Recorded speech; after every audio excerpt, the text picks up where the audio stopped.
નમસ્કાર વાલા ખેડૂત મિત્રો, આ ખેડૂત પુત્ર ગુજરાતીમાં હું આપની સાથે સાગર રાસડિયા. ખેડૂત પુત્ર, ખેડૂત છે તો જગત છે. તો એવો પાવન અવસર એટલે કે શ્રી રામ ના જન્મભૂમિનો અવસર અને જે રામ મંદિર જે નિર્માણ થયું છે એનો અવસર એટલે કે બજાવો ઢોલ સ્વાગત મેં મેરે ઘર રામ આયે. ત્યારે આપણે આશરે વાત કરીએ તો 500 વર્ષ પછી અત્યારે રામ મંદિરનું નિર્માણ થયું છે. એના આ પાવન અને અમૂલ્ય અવસરમાં આપણે સૌ સાથે જોડાઈએ.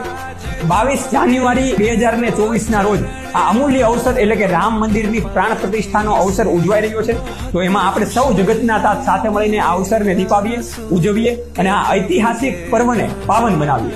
સાથે જ આપણે આપણા આંગણાને, આપણી વાડી ખેતરમાં રંગોળી કરીએ, આસોપાલવના તોરણ બાંધીએ, સાથે જ રામધૂનનું પણ આયોજન કરીએ અને સૌ સાથે મળીને 7 વાગે સાંજે 22 તારીખની સાંજે 7 વાગે આપણે સૌ સમૂહમાં આરતી કરીએ અને રામ ભગવાનના